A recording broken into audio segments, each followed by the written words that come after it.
My name is Roger Harrabin. I'm a journalist.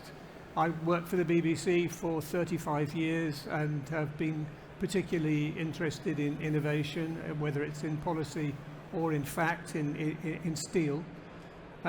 My panel today is looking at the business response to what's going on in the climate, the political climate, the business climate, the real climate. And I'm joined by Ray Newton-Smith next to me from the CBI, who I've known for some time, I think. Sir Alex Chisholm from EDF, former permanent secretary to the Cabinet Office, who I just met. And Steve Howard, who's been on this business about as long as me, or perhaps even longer, campaigner and currently with global investment firm Temasek, based in Singapore. Let me tell you just very briefly about myself and why I have the perspectives that I do.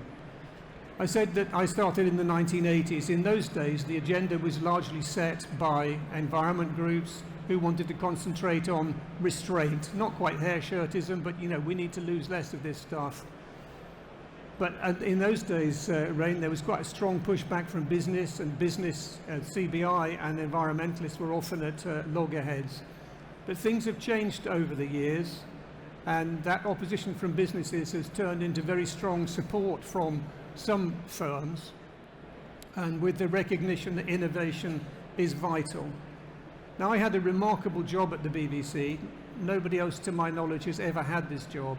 I was told by my editor, you can go anywhere in the world and report on any story that you want, and if anybody tries to overrule you, come to me and I will overrule them. That was my brief, and I stuck to it assiduously. But that did put me on a 3-decade global tour of innovation on the environment. So, for instance, one of the most wonderful sites I saw was a solar thermal site in Morocco, where they had these concave lenses that were pointing the sun's rays at a column of molten salt to heat it.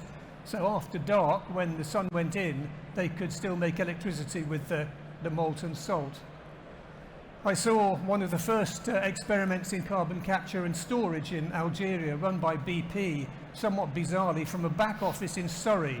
So you turn up at this back office in Surrey, and there's a giant wall, a video wall, and in that video wall from Surrey, they are actually moving the drill up and down to make sure it stays in the gas-bearing foundation, the layer. One of the most wonderful things that I've seen is a very simple technology for making liquid air, the liquid air battery, which is in use near Manchester.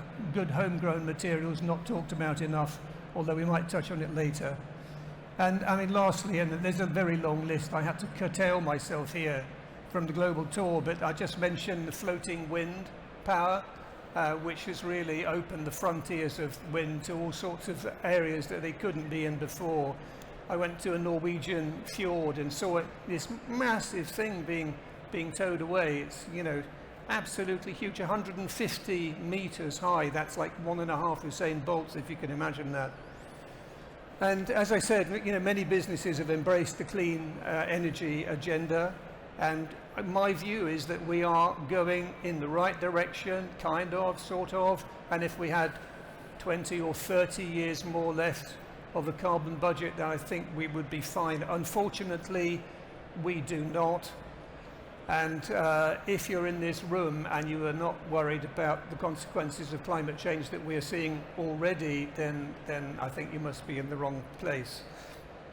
Let me start with Rain Newton-Smith.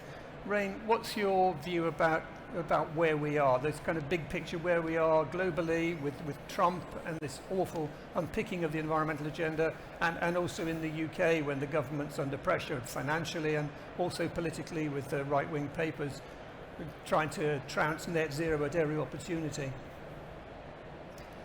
Yeah, so I think we are, I suppose if the question is the business community stepping back from net zero, we know that globally the politics on net zero have got more complicated, and we're seeing a bit more fracturing in the UK. But I think in terms of the business community, there's still a really clear consensus.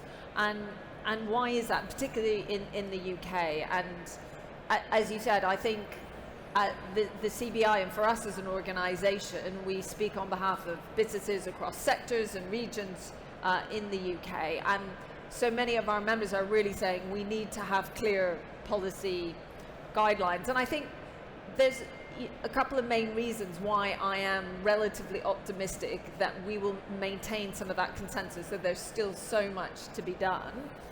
Is one, just the march of technology and innovation is all within the net zero economy and pulling us in that direction. So while we are obviously very focused on the US now retrenching from tackling climate change and from some of their own commitments, it was only just a year ago when the focus was all about the US and IRA and the Inflation Reduction Act and all the policies to really drive more innovation into low carbon technologies. And if we think globally, in China, so much, the vast majority of new car sales are in electric vehicles, and we're seeing that uptake increase here. So the march of technological change won't stop because some of the politics has. And you can see that as well reflected in the flow of investment into the UK. When you looked at, back in the autumn, at the International Investment Summit, the majority of investments that were announced there were into renewable energy or carbon capture and storage. And the other big area was around tech, data and AI. And actually we know that data, that requires so much energy, and so I think those investments will only happen if we can secure clean, cheap energy to drive that transition.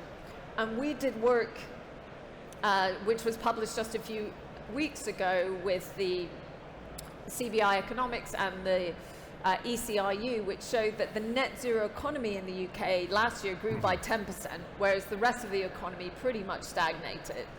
And if we think about it in terms of jobs, that sector created, over 100, almost 1 million jobs, and each of those jobs is better paid on average than that in the traditional economy. And that makes sense in a way, because that is where we're seeing the innovation. You only have to hear the buzz out there and see so many of the innovative businesses that are out there.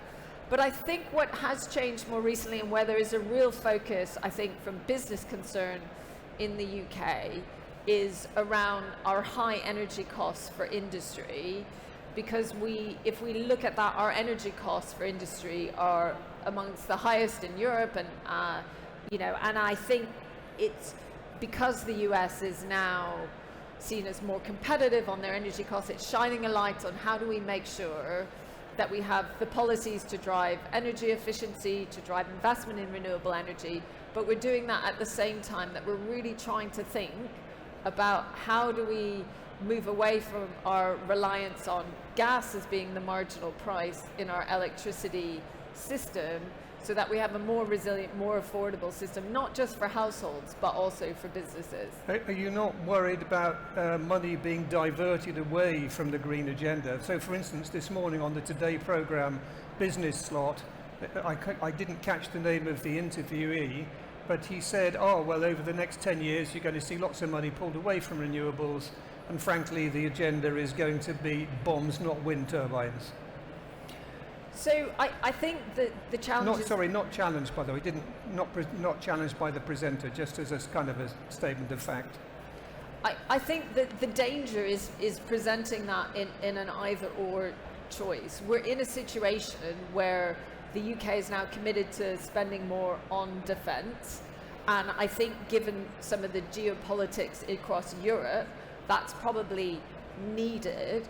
But I think that doesn't mean that we can't see the flow of investment into renewable energy. And yes, there will be some projects maybe in the US that will go ahead that might not have done 2 years ago, but that isn't going to change the global science. And if you look at the net global flow of investment, it's still the vast majority of new investment is going into renewable energy. And if we can get, I don't know, we'll probably come on to talk about this, if we can get storage right, And it's not to say gas in the UK will be part of our mix for quite a long time to come, but the flow of investment is into renewable energy, is into better energy efficiency, and we can't stand back that course of history. Okay, so let's suppose you were Prime Minister for the day or the week. I mean, you would almost undoubtedly open a newspaper, one of 5 newspapers, saying that net zero was a crock, it was going to bankrupt the UK economy. The same messages are coming through Badenoch and Nigel Farage, the elections are happening. Don't you get any fearful at all about the politics on this changing? Well, I mean, one argued that the politics has changed already, because here before we weren't hearing much about the opposition, but now the Express, the Mail, the Telegraph, and increasingly the Times appear to be on board with the idea that we can't afford to protect the climate, and anyway we're only 1% of emissions. We all know, and I think particularly in this audience, that the costs of inaction are way higher than the costs of action. And what work so many people have done have shown that there's not just, it's better investment, better growth, cleaner, greener jobs closer to home if we do this transition well. I think what we do have to do is get better at telling the story. We've got great advocates from Emma who just presented from the UK Committee on Climate Change, how, better air quality, better living standards. This is about better jobs in your local communities and articulating in that way, rather than, I think some of the challenges, net zero, and if we're too focused on the science of it, net zero doesn't really resonate. I think we have to talk about cheaper, affordable energy, long-term resilience to energy crisis, to global wars, and better energy storage and cleaner, greener jobs closer to home. I mean, there are cleaner, greener jobs, but unfortunately, very often in the old days, there would be a concentration of jobs in one area, and then that industry dies out, and then the jobs become dispersed. So you may have the same net effect of jobs created or lost, but they would be dispersed. So there would be a community that lost out. I mean, back in the 80s, I went to a mining village in Nottinghamshire, and you could see it had just been hollowed out, with only old people and babies left behind, and all the working age people just left the village. It was a dead village. So you're not comparing like with like, and I think that's quite a difficult message to sell. I think we're in it's different to, in the 80s when we moved away from coal and how that was done. It really left scarring effects on communities, whereas what we're seeing now in this technological change, and look, there's probably a separate conversation around the wave of AI technology and making sure that everyone has the right skills to make the most of that and people aren't left behind in that transition. But if you look at the North Sea, over 90, Robert Gordon University showed that 90% of the oil and gas workforce, their skill set is, and it makes sense, are medium to high transferable into renewable energy. That's one of the reasons why Scotland is the leader in renewable energy. And our report around net zero actually showed that in Yorkshire, in the West Midlands, the net zero economy provides huge opportunities from carbon capture, usage and storage and some.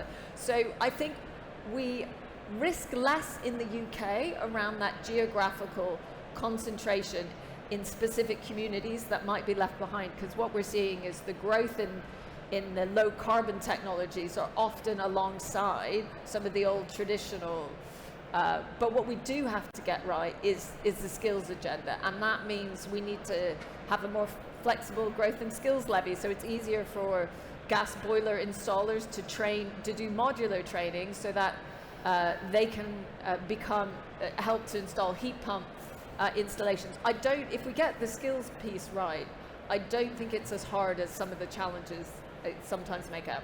Okay, thank you. Steve, your view on a kind of global perspective, if you would. I mean, you've been, as I said before, many years in this. You probably won't thank me for saying it again, but it's been a bumpy ride, hasn't it? Environment and climate has gone up in the agenda, and then down, and up, and then down, and at the moment it's quite seriously challenged. It is. But if you look at the underlying things, there's a good site, I think it's called 89%, that looks at the level of public engagement on this. So people care about climate, people are concerned about it. They may be worried about paying the rent and getting food on the table.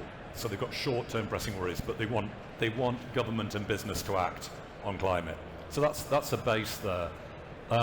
It's hyper-politicized, and that's because we're at this, I think, a really challenging time in human history and in the rollout of our industry, because you can see in the next 10 years to 15 years, the clean economy will become bigger than the old fossil carbon economy. But today, the old economy is bigger than the new economy. And so we're in this really difficult transition, and it requires challenging leadership on policy. It requires investors to invest into the future. It requires business leaders to really look at how do you transition firms. These are hard things to do, and the scale of it. And it's become super politicized at the same time. How does a firm like yours respond to that? We're a long-term investor, so we take a long-term perspective. We can see two mega trends that we've repurposed the firms behind: digitization and sustainability and climate. So we see sustainability and climate will reshape every decade for the rest of everybody's life in the firm. So that means that our energy and industrials firm becomes our new team, becomes our new energy team. We set up platforms and partnerships. We set carbon budgets. We align our long-term incentives with it. We build strategic partnerships with the outside firm. And we've gone from having single-digit billions invested into this space. Last count, it was about 44 billion Singapore dollars invested into sustainability and climate. And we keep doing it. But you have to educate yourself, you have to lean into the space. But if you have conviction that this is what the future looks like, then actually you just get behind it. It's a practical business to look at that. In the same way, we have conviction that the digital world is going to beat the analog world. That's not up for debate.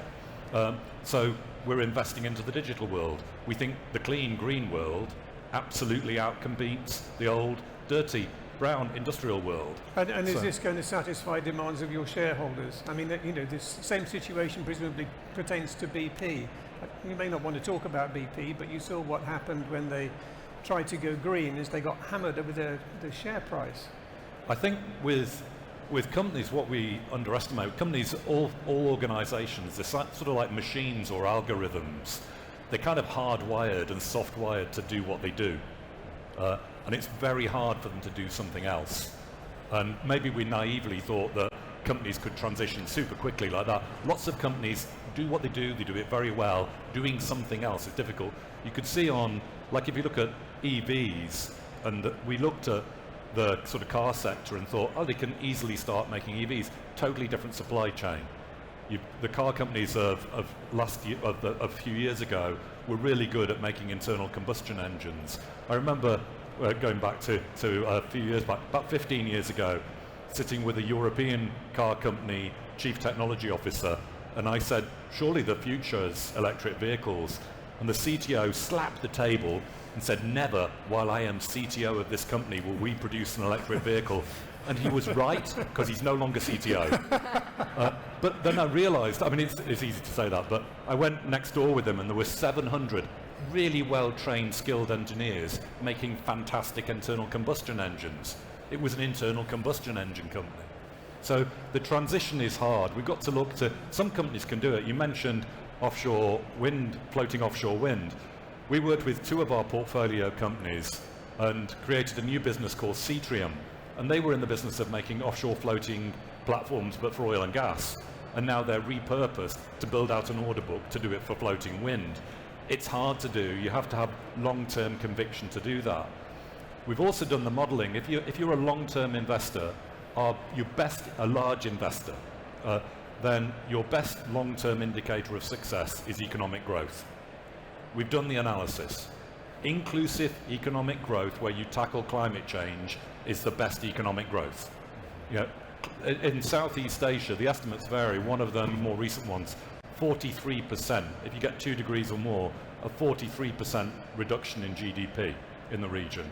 So it's in our long-term interest, in the interests of our shareholder, for us to invest to help create this clean green future. Okay, thank you. I'll just offer you a short anecdote on cars and electric cars. I was sent by Newsnight to report on George Bush's hydrogen highway in California, and that hydrogen was going to be the dominant source of energy for powering cars, and electric cars would fall by the wayside. I'd been there about 3 days, and I realized that was just absolutely wrong. Electric cars were clearly going to win, and the hydrogen thing was just a way of the companies to keeping hold of the charging agenda. So anyway, I said this in my Newsnight piece, and then some months later I was invited by John Brown, former head of BP, to be his guest when he was head of the Royal Geological Society. So I don't know why I was invited, but I was. Anyway, it was a very fine dinner, and I waited till he'd drunk several glasses of wine, and I said, John, I think that you guys were just trying to conserve the charging infrastructure, is that right? He said yes. I thought, oh my God, what a scoop. What can I do with this one-word answer that shows a really big story? So I thought for a minute, record his voice on the phone. I said, would you say that to my phone? And he smiled at me and he said, could you pass the port?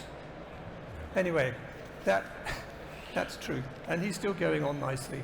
Alex Chisholm, these are clearly turbulent times. You've had roles inside and outside government. Where do you think we are now?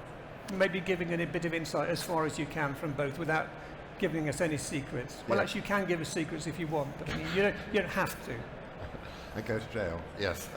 Thanks, Roger. Look, first of all, I suppose I go back to 2019 when I was working in the energy department and we signed net zero into legislation. And our mantra in the department then was that this is a marathon, not a sprint, by which we meant that it's going to be really hard to hold public consensus around this over the 2 generations necessary to actually, and multiple electoral cycles necessary to get to where we wanted to. So we always understood you can't achieve that much just by rule setting and goal setting. In the end, you have to have strong demand from users. And your story about electric vehicles, I think, is very relevant there, because we predicted then that a point would come when electric vehicles are going to be much better than hydrocarbon vehicles, and we could see, we even had a graph showing when the crossover point would come, and it is actually about now. The total life cost of an electric vehicle is now lower than a total life cost of hydrocarbons. And you see the new models coming in, you're just getting a much better car. So that is going to, quite aside from rules and goals and all the noise out there, electric vehicles are going to win, and that's going to make a big difference, because the transport network, the overall transport consumption of energy is about the same as the power sector now. It's a very big sector. So this means we're going to need a lot more electricity. That hasn't been the case. The last 20 years we've actually used less electricity because we've been more efficient. But we're going to need more in the future. And the nature of that electricity is also changing, because some of it you can just shift the demand during the day, and that's very efficient, that's great. We do that at EDF and other companies do as well. But some of it's going to need to be always on. And you both mentioned data centers. They don't want to be turning on and off the time. They want to be working away there 24/7. And that's why we need low carbon baseload, which obviously is an important reason why we need nuclear, in my view. On the kind of wider geostrategic, maybe just 2 points. One is, I don't spend all my time going to conferences, but last Thursday I was at the Energy Security Summit, which the UK hosted with the IEA. And the mantra there, one of the relatively few things that the Americans, the Europeans, and the Middle Eastern leaders all agreed on, was that, without energy security, there is no security. So I think that's a really, really important point to recognize. And so, to your question to Rain earlier about trade-offs between defense and spending on the energy transition, no, we really need to be able to have control of our energy, and that again is a key driver, I think, now for people making big investments in renewables and in nuclear, because they can have them with their own countries and to some extent under their own control as well. I think the other thing is that inevitably countries are going to follow their national advantage at times. I sponsored COP26 when I was in the Cabinet Office. Obviously I'm a believer in that whole system, but even within the COP process you do see people following very closely their national advantage. So there are going to be countries, big countries, who are going to say, look, my best thing to do now is to go all out for hydrocarbons. I just want to be totally clear that is not a good option for the UK. Even if you weren't concerned about the climate, and I'm guessing people here are concerned about the climate, we don't have an option to go all out for oil and gas. Well, Most of you the wrote North Sea recently has gone- about having an energy island. That was your phrase. Yeah, so I mean, that sort of concept I had there, Roger, was that you know, we've been very innovative in the past in Britain about the use of energy. And we were kind of leading in coal, and we really went for it in oil, and then we had the dash for gas and all these things. But that was the past. The present and the future is about wind and solar and nuclear. And by the way, to your public support point, Steve mentioned the two most popular forms of energy with the British public are wind and nuclear. There's really support for those things, so people do get that. There is no way in which we can have a successful future economy based on importing hydrocarbons from other countries. It literally makes no sense. I've heard that argument advanced for the past 20 or 30 years, but your former colleagues at the Treasury would always be there standing at the gate, just because nuclear so far is still so expensive compared with other technologies. Well, first, on the 20 years ago, that was perfectly reasonable to say we were mainly self-sufficient in gas. We now mainly import gas, and we hugely import oil, and we import all the petrol and the diesel that's being used in our cars. It's all imported. Every motorist is paying over £1,000 a year for imported petrol. I mean, that, again, it's not good for households, it's not good for our national competitiveness, not at all. So that situation has changed, and the North Sea is largely depleted. It's now a high-cost field. We'll continue to use it for a time more, I don't doubt, but we're not going to have a successful economy based on hydrocarbons. So that really, we've really turned a corner there. We need to accelerate down the energy transition route. Now, on the nuclear side, obviously, we chose not to build a new nuclear plant for a very long period of time, 25 years. So this is the first of a kind plant, which EDF, with the help of others, is building in Somerset and Hinkley. And doing something for the first time, you have to get all those skills that Rain was mentioning, had to be recreated. We've literally retrained an entire workforce in the very high standards of construction and engineering and mechanical work you need to do for a nuclear plant. We've got that now, and we can use it again at Sizewell, and again and again. And I also think that same workforce and the around about 4,000 firms across the UK, that will be useful for the whole of the nuclear industry, including SMRs and AMRs. So we have the potential now to have nuclear as a core thing alongside wind and solar as the main source of energy. And ultimately that will be our own energy, so we'll have energy security, and also will be affordable and plentiful, and that will be a great basis for future economic performance. Thank you. Rain, excuse me, Rain, we talked before about which sectors might be affected by the great revolution that's underway. And last year, or maybe the year before, I made a documentary about the hard-to-abate sectors and the energy-intensive materials, steel, aluminium, and wood, and a couple of others. Now, clearly, that documentary is out of date because we're suddenly realizing the massive hit that AI is going to create on the energy sector. What do you think is going to happen with the hard-to-abate and AI? Could you project ahead?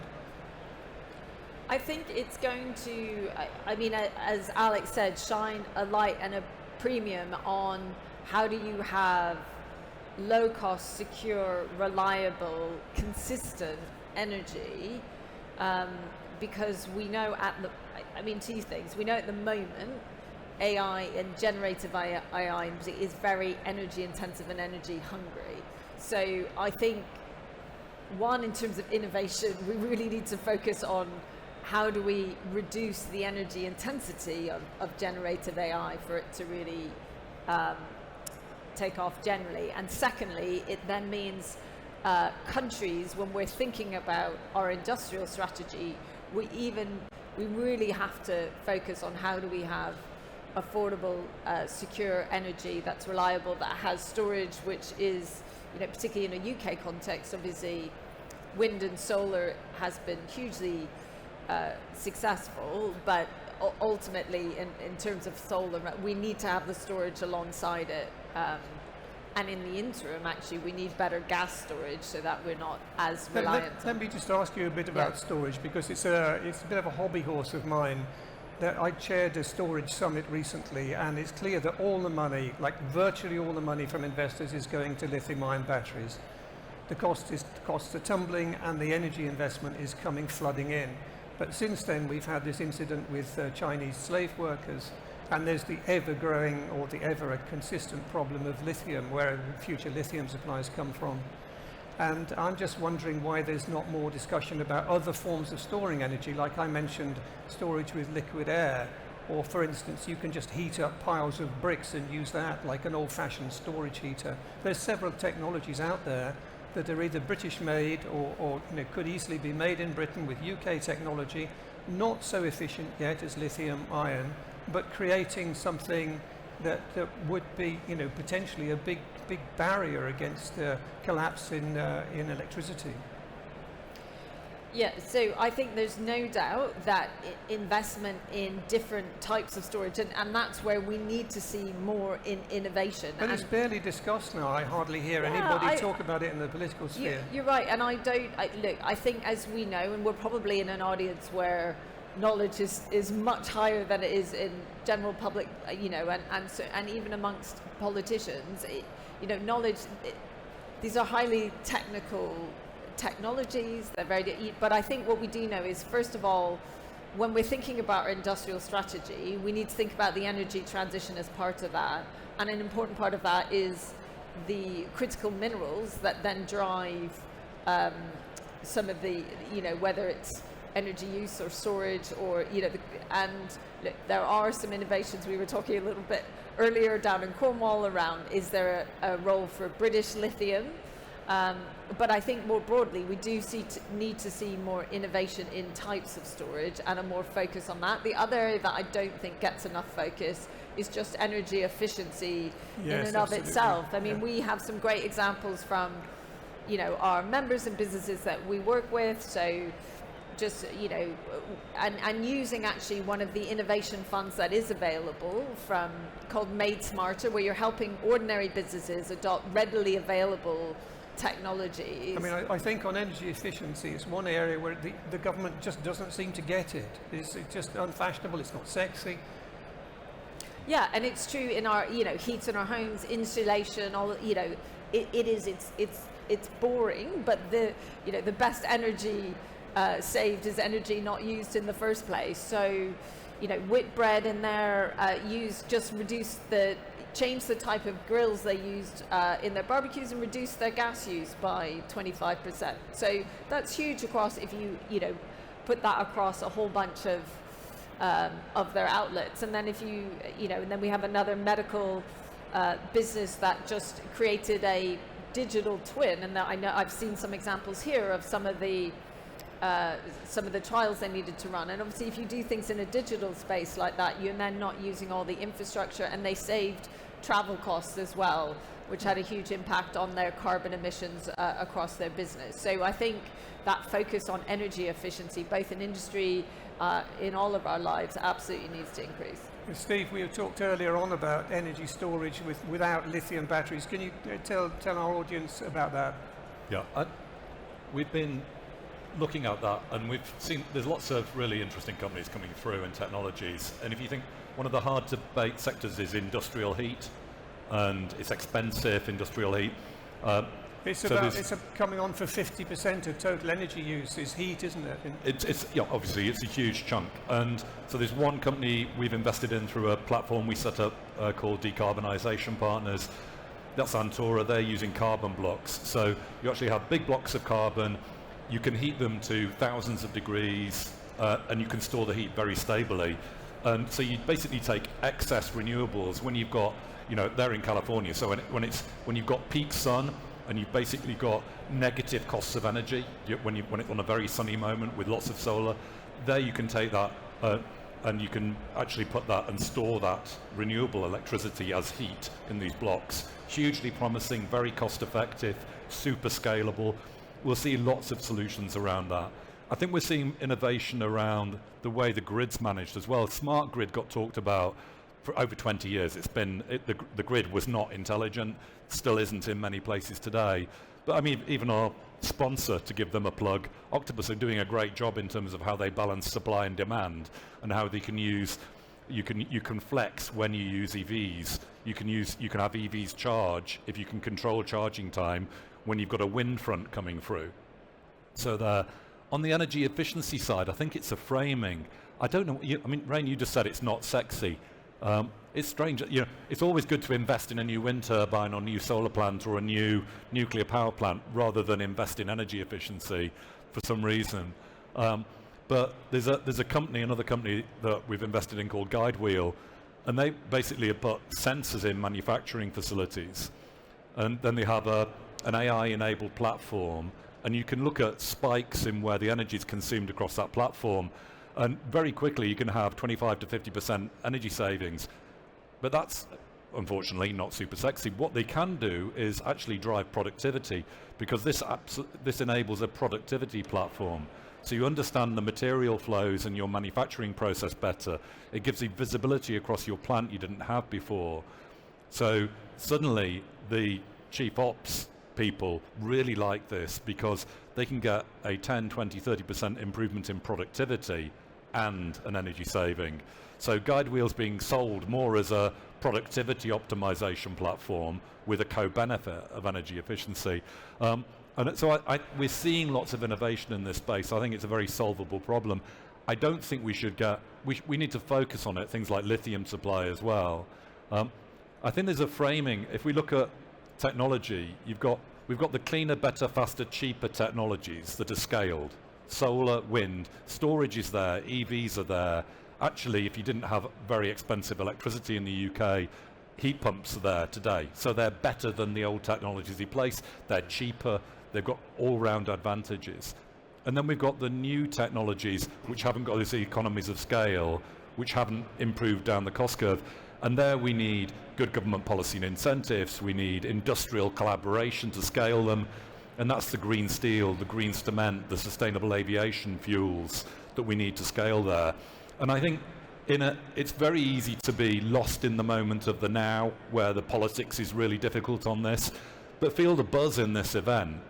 There are thousands of entrepreneurs, thousands of investors, big businesses, government allies that are leaning into this space.